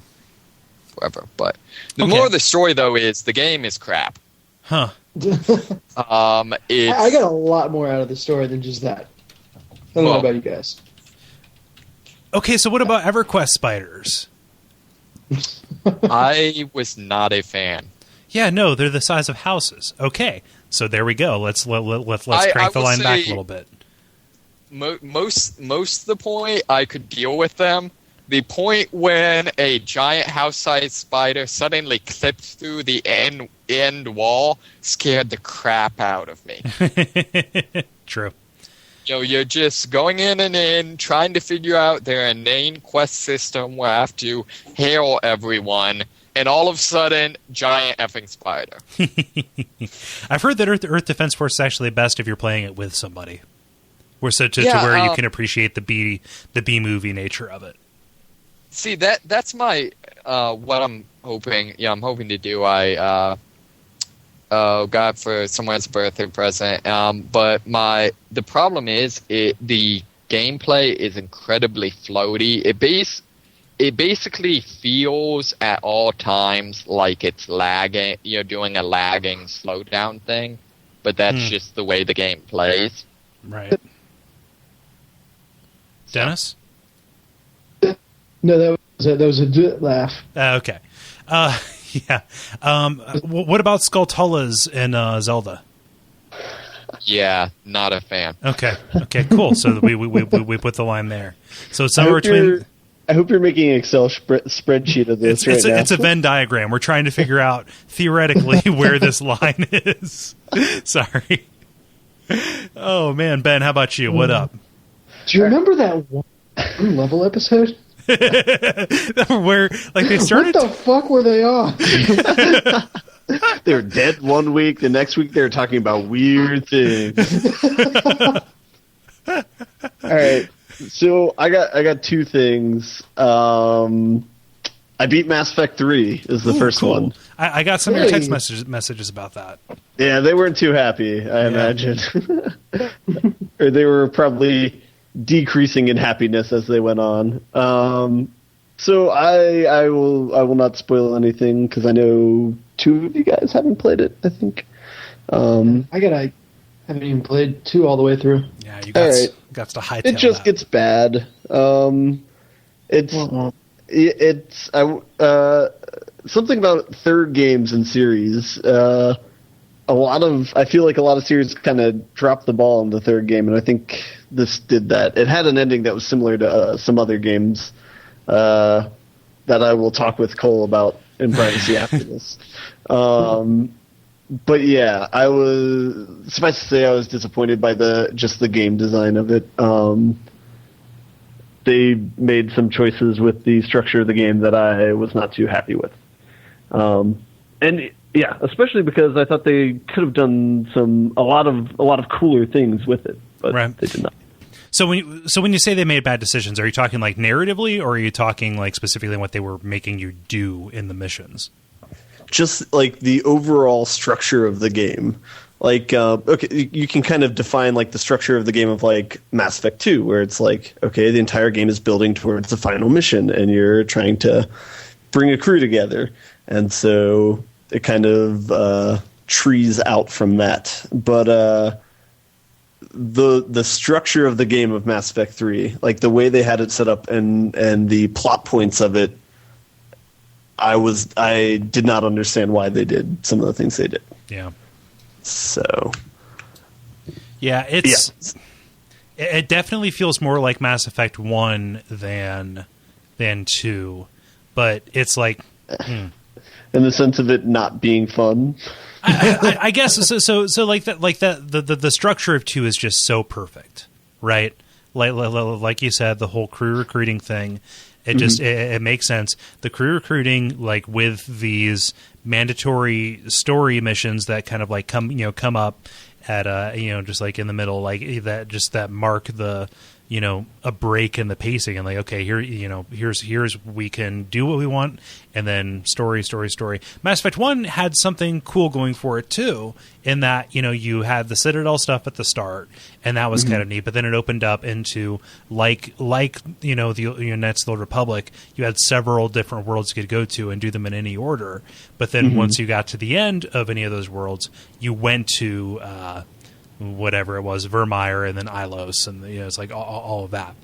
With this, it feels it feels a lot more ambiguous. Like it's a lot of like mandatory story stuff, and it gives you a sense that you can choose what you're going to be doing. And there's like this weird meta narrative where you're filling up the readiness meter, but like none of that feels like it falls into a rhythm.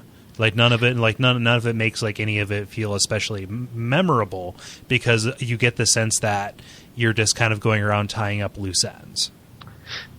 Yeah, they do a good job telegraphing the meta mission of the game, and they have a good system for how you can build up the meter that you're trying to build up via the multiplayer and the single player missions.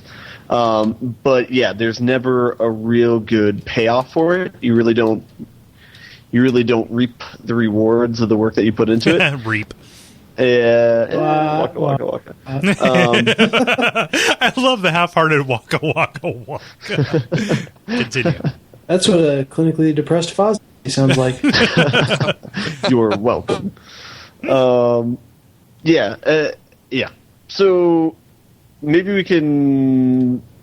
after the podcast proper, we can do like a 5-minute session. The last time we did that, Ben. It's not going to be a Walking Dead thing. Okay. I'm not as passionate about this as that. I just want to vent for like 5 minutes. All right. So I don't want to talk about it too much more than that. If you've already played 2 of the games, you kind of owe it to yourself to finish the series, but you're probably going to be disappointed. You should be disappointed. So, yeah. Okay, so that was one game, and since I beat it, and since I was in a bad mood, I kind of went out looking for another game to get, and so I picked up Dishonored, because I know I've complained about none of us playing it, and people saying it was good. So I played. Oh, did you? He didn't say it was good, though. Yeah, I disliked it, but I played like the first mission and was like, let me never do any more of this ever again. All right, we'll see if I agree with you or not. I'm like half a mission in, so we'll see how it goes. You're about as far as I am.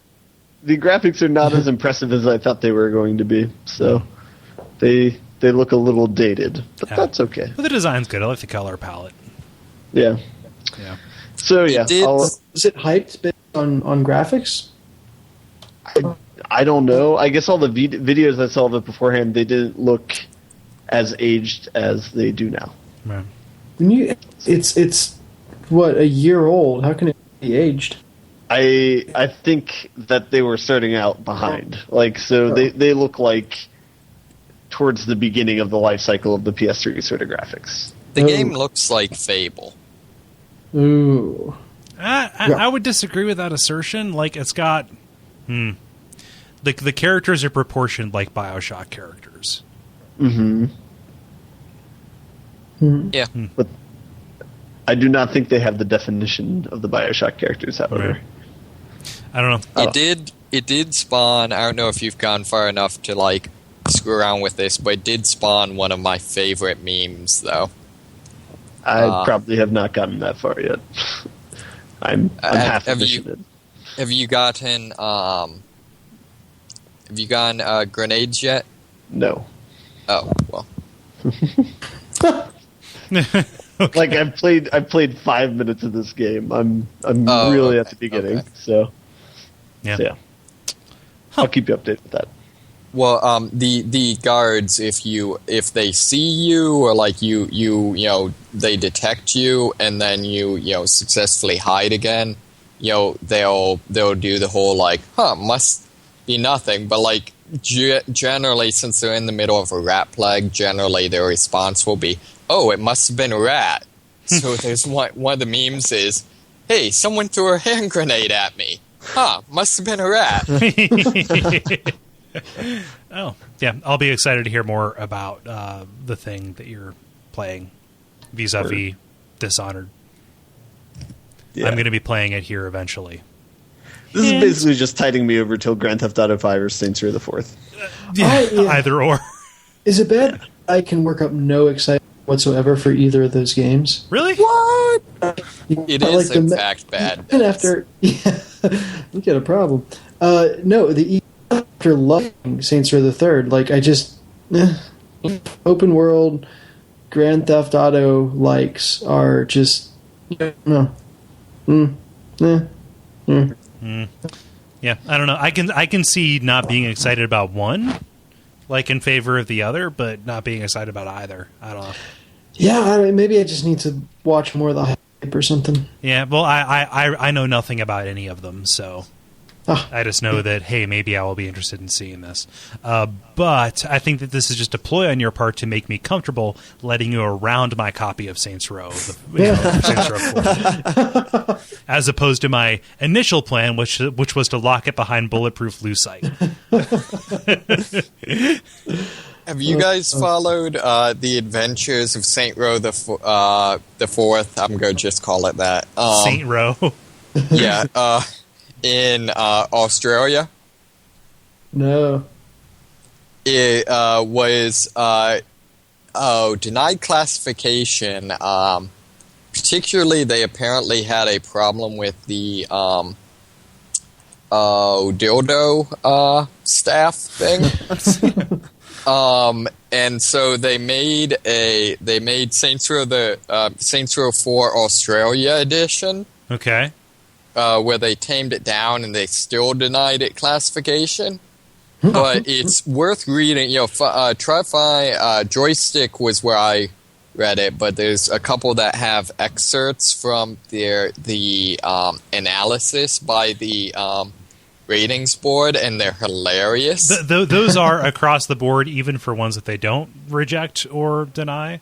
Even the SRB's summaries of things that happen are ridiculous. It's like simple English Wikipedia or plain English Wikipedia, which is stuff stripped down to like if you were explaining this to a third grader. It's like that, except it's by rote explaining all of the ridiculous shit that happens in all the games that we play. That's funny. Yeah. Yeah, this one, like, in clinical detail explains how you can sneak up behind someone and shove the dildo thing up their butt, implying anal sex or whatever. Implied anal sex. Do we want to I'm go sorry to... you're so bored with anal sex. Yeah, you know what? I'm always looking for new extreme things to make me feel alive.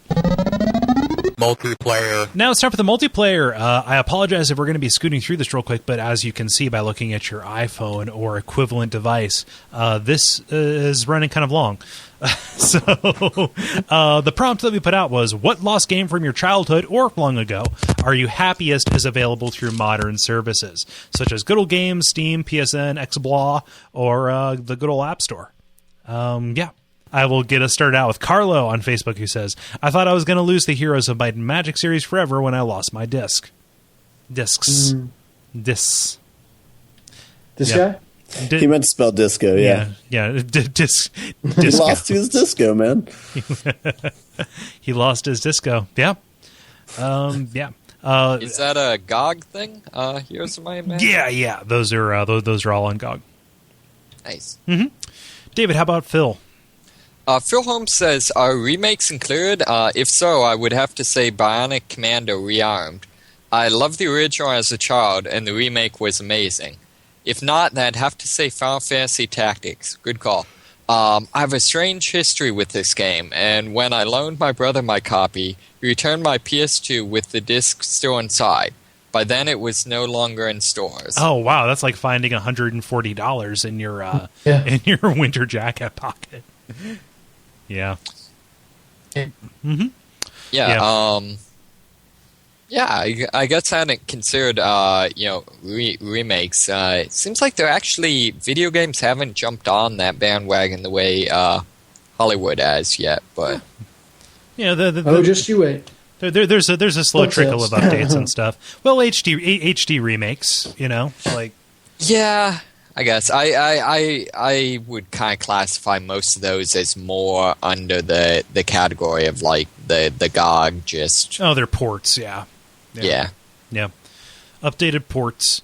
Dennis, do you have one that you're especially happy that is just readily accessible? I am happy that there is one coming out, so it will be readily accessible. Which is the Homeworld reboot. Oh, you're right. Yes. Yeah. So I played Homeworld. That was probably one of those games that I rented from the library just repeatedly.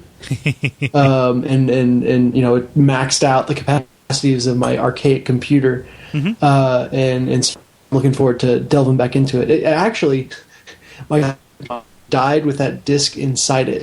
Oh, really? So, yeah, I mean, we eventually pried it out and all that, but I was not able to ever finish the game. So, was that a 3X game?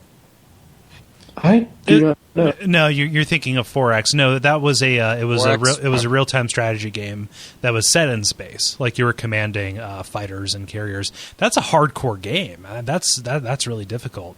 Yeah, also, it looked really good too. It's a pretty game, and it works surprisingly well. Like navigating the 3D RTS, kind of, you would think it would have a lot of trouble, but it was fairly intuitive. Yeah. The other thing about that game was you could totally screw yourself, midway through if you just didn't plan your fleet correctly in the beginning. Mm-hmm. So we'll see if I have if it was a little kid patience thing or if it was actually good. Yeah. Let's see here, David. How about you? Any particular game that you're just super excited is still around? Honestly, I don't have any. I think the issue with me is I started playing, video games too late for most of the GOG, most of the weird, interesting early PC games. Mm-hmm. And so most of the games that would be that are all Nintendo.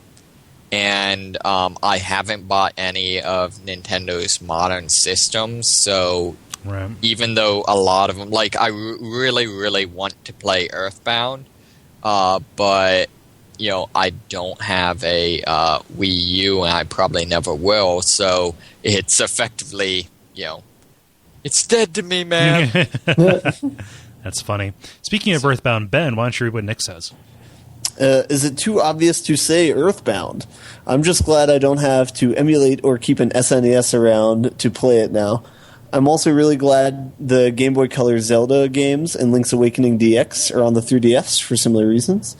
I don't want to keep older hardware around if I don't have to. I agree with that sentiment. Yeah, those Zelda games are a really good argument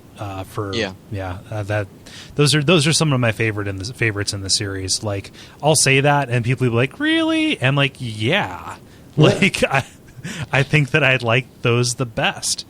But they're also the reason that I kept my Game Boy Advance SP around, was so I'd still be able to play those. Are we talking the Oracle games? Yeah, Oracle and then Link's Awakening. Link's Awakening, most of all, but the Oracle ones are still really good. And, Game Boy Color was kind of in this weird space where it was almost like lost forever. You couldn't play them on, the first run DSs. Those only play Game Boy Advance games. Yeah. Oh. Who knows? I'll read Christopher's. Here, Star Control 1 and 2, but mostly 2. Boom. It gets real tricky with PC stuff because things will just no longer work. Yeah. Operating system updates and whatnot. But GOG is the panacea for that. Let's see here. Who on our side hasn't gone? Ben. Yeah, so I thought about it. I don't think I have one. If Knights of the Old Republic were like updated somehow graphically or like in leveling up system, I think that would be the answer. But yeah.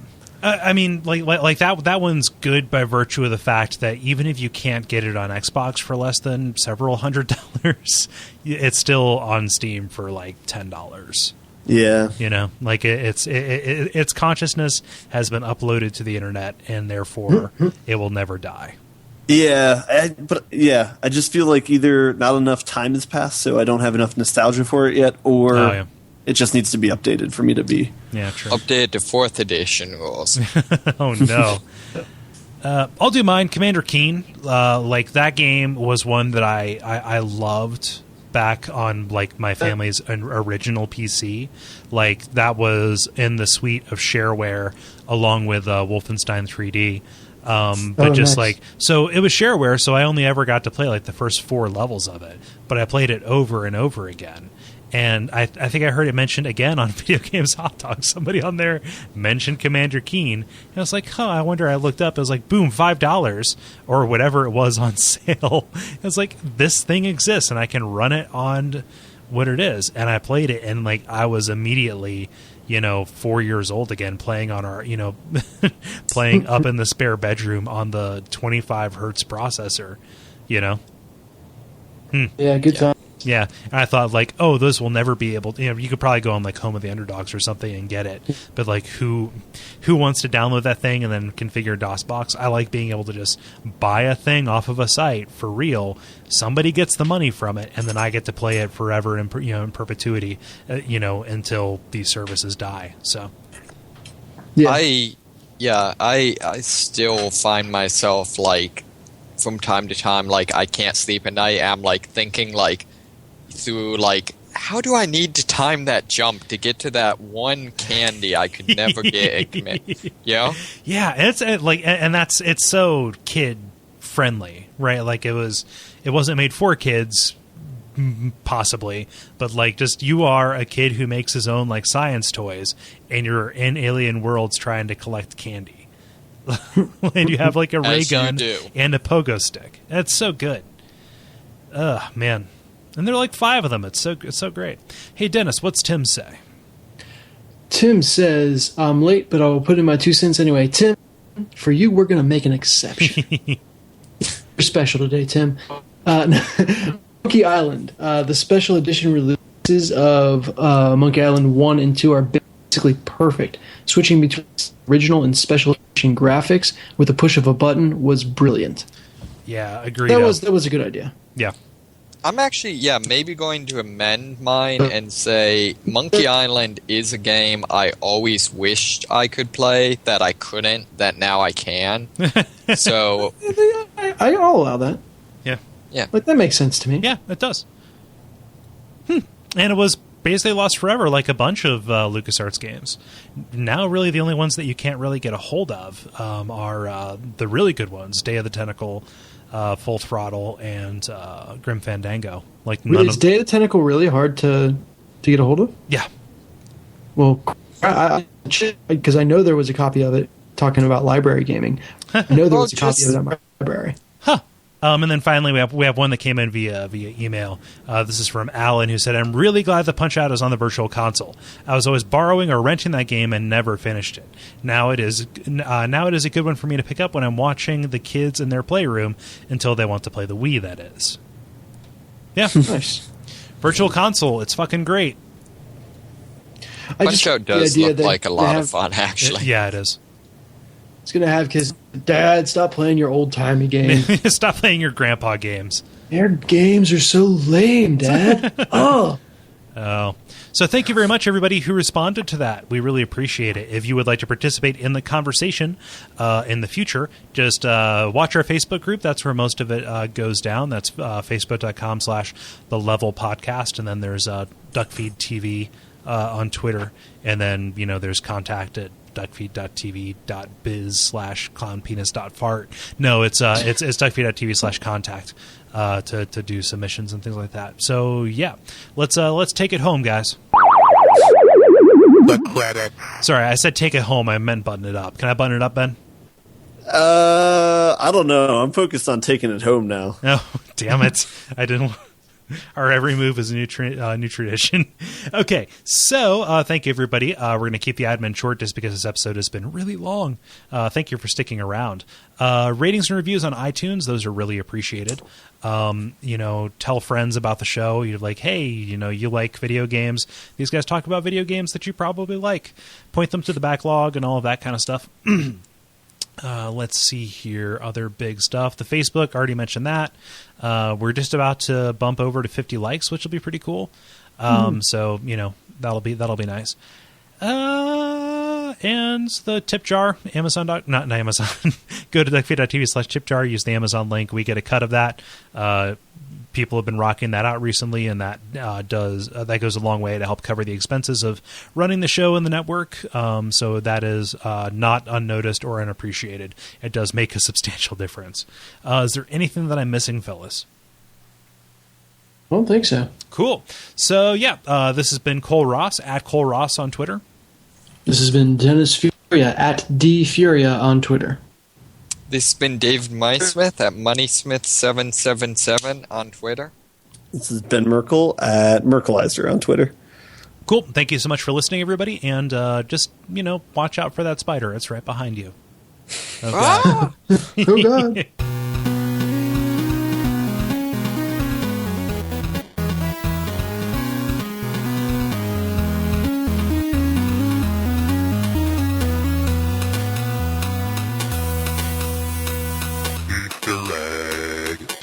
Hey. Hey. Yo. Hello. Hey. What? Hello. Did I miss anything? Apparently, Dennis? I don't think so. Yeah, hi. Okay, cool. I felt like we were having some lag there. No, sorry, I was just confused about who was talking when Oh, for okay. what. No, sorry to join late. Dennis? I was late, Yes. too. Nothing. I just wanted to say your name. No, you're Oh, not late. I that's- came on late, too. Hey, wait, have you guys started? Ben, don't interrupt him. Don't interrupt too. Oh, no, Dennis, we have started. No, we haven't, actually. No, that was a lie. Sorry. No, we haven't. Yeah. Well, I mean, I'm we're as incredibly focused as we confused right typically now. are. I am reacting as though there was lag. Wait, so you're basically gaslighting him, except Yeah, with lag. pretty much. Lag lighting him? I'm lagging. Okay, that's the Easter egg. I'm going to marker that.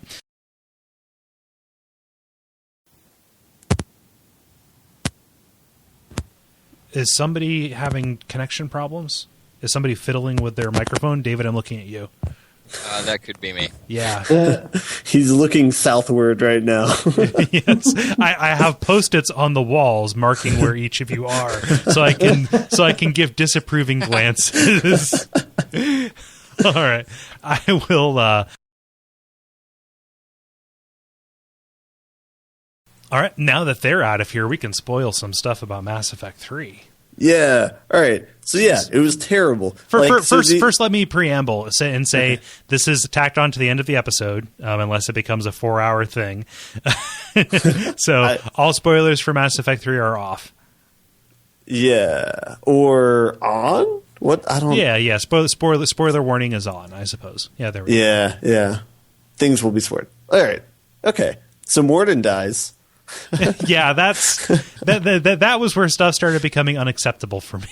Yeah. Okay. So things that I didn't like about the game. So usually I'm really bad at predicting things in games because I'm pretty oblivious and I don't really follow a lot of details. But, you can see the pattern pretty easily. It's like, oh, hey, everybody that I recruited in 2 is dying in this game. Yeah. With, like sacrifice maybe in the sense of the mission, but you don't gain anything by it. Mm-hmm. So, okay. So things I was disappointed with. So at least if they wanted to try and make the point like, oh, there's sacrifice to try and save Earth or whatever, they could have done something like, have you choose whether or not to sacrifice your characters or not, and make it hard. So say if they wanted to really monetize the war assets and make those important, and then say, okay, well, you can either let Morden die and do this and then get actual war assets that'll help you later on in the game, or you can keep them around, but you're probably going to doom human race if you want to do that. That would be meaningful, know?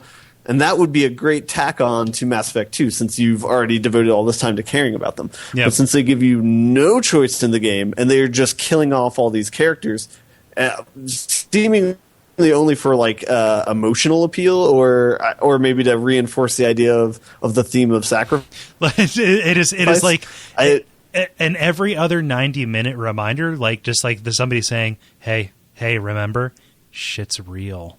And then it backs away. Then it comes back and says, hey, shit's still real. Backs away.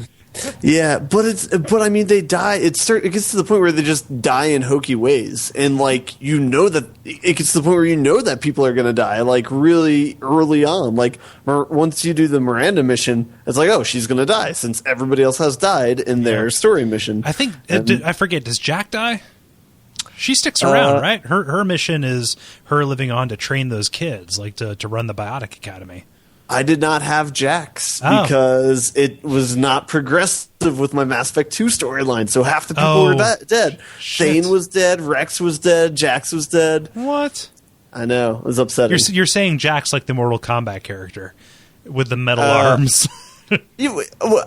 Jack. Yeah, Jack. Okay. Yeah. Excuse me. My bad. Yeah, I hadn't seen her name in so long because she died in my game. So. Okay, so something else that they could have done that would have been really cool.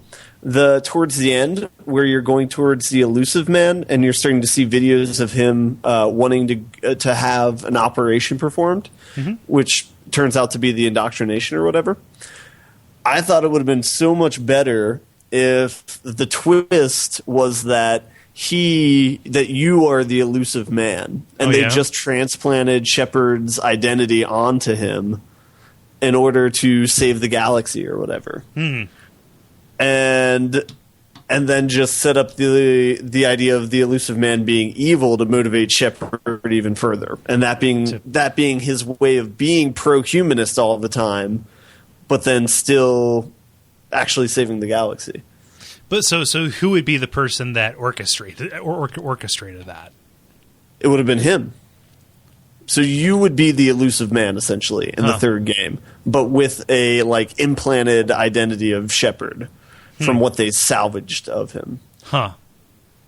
I thought that was so you get there and realize it was you all along, or that the character that you're playing as, that you've been playing as from the start, or not from the start, but from the beginning of Mass Effect 2, was him. But how does that gel with, kind of carrying over the decision tree, from Mass Effect 1, or also your Paragon Renegade points?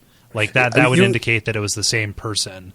You would have had the same identity implanted onto you, but so it would have been Shepard's identity, but on the Elusive Man's body. And then they could have done something like it had a kill switch where it would switch back to the Elusive Man. So then you had an impending time limit where you had to do something or make some sort of final choice. I thought that would have been cool. Yeah, I thought that his story was interesting enough, just that he was a person of the wrong mindset and the right amount of infinite means to do this thing, and it was Saren times 1,000, And the way that his story ended for me was I basically convinced him that he was indoctrinated. Just saying, like, hey, and he resists it. It's really hard. You have to pass a lot of checks and make a lot of the right decisions. But he ended up killing himself just like Saren did.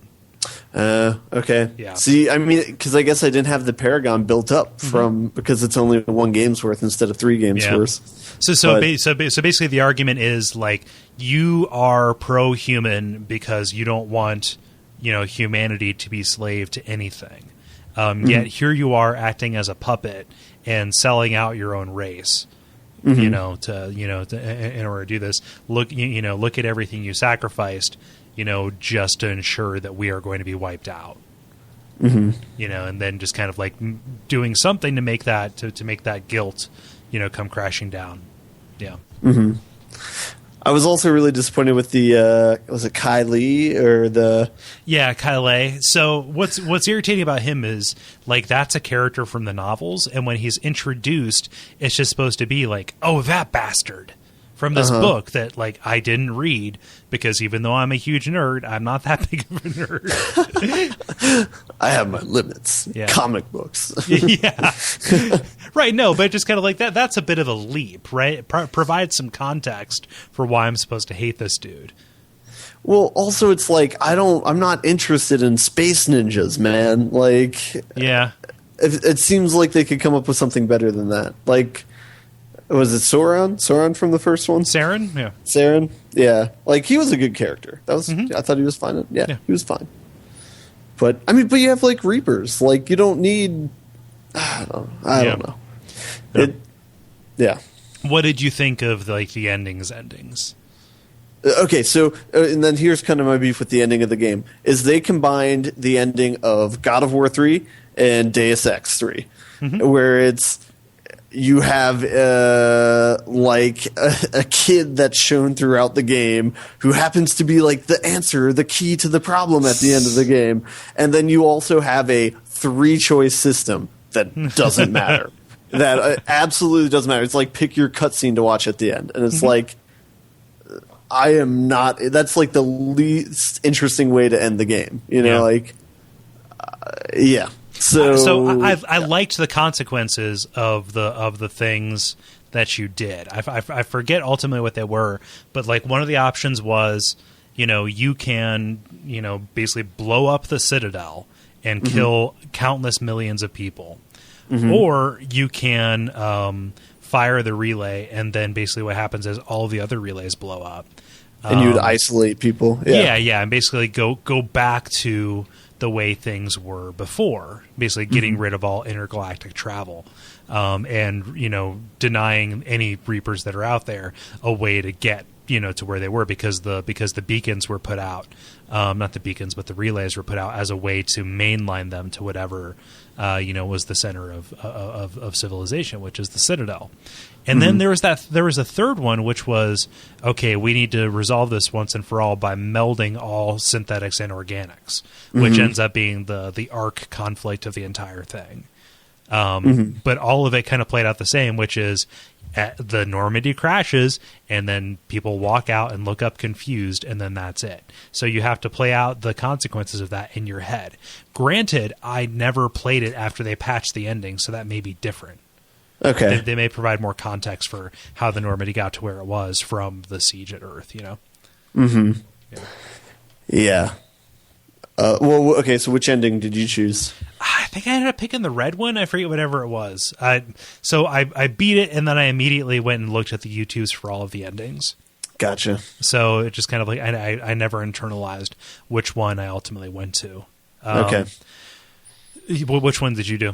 I merged the organic and synthetic lives. Yeah. But I mean, that's the harder one to get, so that kind of seems like the win, but... It's like, who cares? That's like, I don't know. This is for a future that I will never see. So yeah. So I can only appreciate it intellectually, which I do, but... I mean, I guess part of the thing is like, who were you trying to beat in the third game? Or like, who was the bad guy in the third game? It was, oh gosh, it was still Sovereign, wasn't it? Not Sovereign. What's his name? Harbinger. I guess. Yeah. I mean, yeah, you're right. It does suffer from a lack of definition for who or what you're fighting against. Like it's Spider-Man 3. too many enemies. I mean, because it's like, okay, if the Reapers are the main bad guys, it's like you're killing an army of things. So there's not like a main antagonist, you know. And so I feel like given the design that, okay, we want Earth to be attacked and we want the point of the game for you to build up forces to launch a counterattack. That's fine, but you need to have like a clearly defined bad guy that you can have like. What I think they were doing was, okay, so the Reapers are successful because they are eldritch abominations from beyond the stars, quite literally in this case, whose motivations are unknowable, that cannot be placated until they erase all life from the galaxy. Okay, that is cool. Again, intellectually thinking, yep, that's pretty scary. But in order to make it humanizing, they made, they continued with the elusive man, or they made the elusive man the human face of that. And like you can look at that as, being like what they did in Half-Life 2, where the Combine were very much the similar thing. These interdimensional interlopers that jumped around and basically consumed whatever civilization they ran up against, but they chose Dr. Breen as the person to set a face to it, and he was the villain, even though the real threat was what was controlling him. Yeah, but they show those in episode 1 and episode 2, and they're scary, Yeah.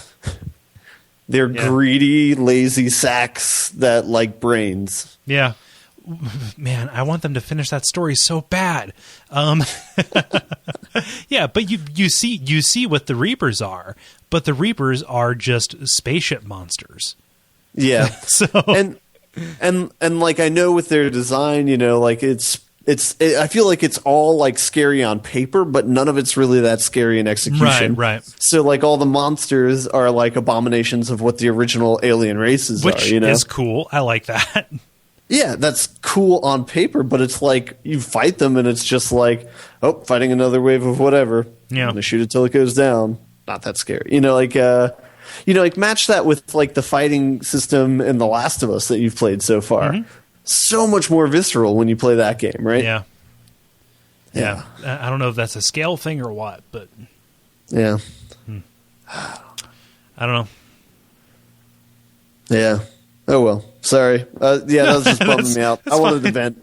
Yeah, that's cool. I mean, I think that so you're dredging up a lot of the stuff that I feel about it, but just because I played it so long, I played it so long ago, and like none of it stuck to me.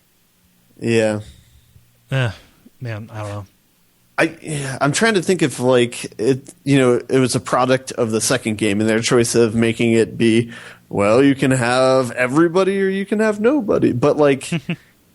Yeah, I mean, I think a better route would have been if they had the side missions with each character the same way they did, but had it be a choice whether or not you sacrifice the person, and because that would be a legitimately hard choice, like putting characters that you care about on a scale with trying to save an entire populace of people.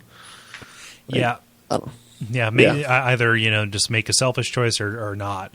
Like. Again, on paper, I like the idea that succeeding in Mass Effect 2 makes it easier to fill that bar in Mass Effect 3. Because if Morden wasn't there to Bruce Willis and Armageddon his way up that elevator, then am I wrong? I'm just laughing at the comparison between Morden and Bruce Willis. Yeah. His scene was basically the ending of Armageddon. I'm trying to think of Morden and Die Hard now in a white tank top. Yeah. Well, that was just oh man, I'm getting goosebumps. That was an effective scene, but it was effective because it was manipulative.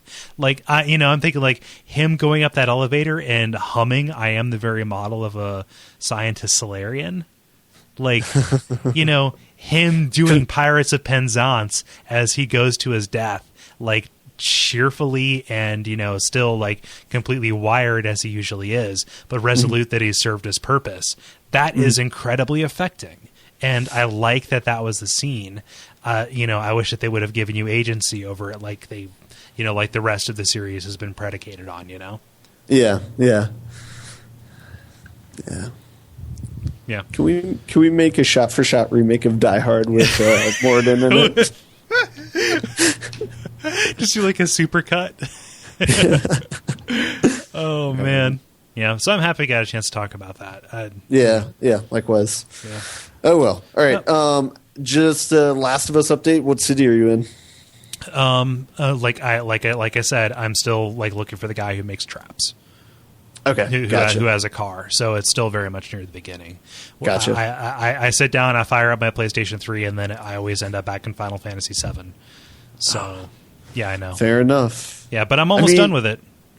But by that point, I'm going to be like 2 months ahead on assignment games. So I will take a break from those to get back onto it. Oh, also one story I didn't mention today, but it's a thing. Mm-hmm. BioShock Infinite, the expansion. Details were released today. I don't know if it back was to released. Rapture. Yeah. And you get to play as Elizabeth. Mm-hmm. Yeah. All right. Yep, I think that'll be interesting. I'm curious about it. I was disappointed in what the first DLC was, which was just an arena mode, which is just like, let's take the worst thing about this game and then just charge you $5 to see more of it. Womp womp. Womp womp. I had not heard about that. But yeah, I don't know if we're ever going to do a spoiler cast on that or not. But, I done fall off. So yeah. We'll let's put a pin in that, and then like if we get the motivation to come back to it, I think what it's going to take is for one other person who's a regular to start playing it again to make us like, oh, let's go do that. So yeah. Okay. Yep. All right, man. I've got to go to bed. Yep. Sorry for keeping you up later. No, that's fine. Beat The Last of Us. You will thank yourself for it. Yeah, I know. I will. Yep. Later, man. Thanks. All right. See you, dude. Bye.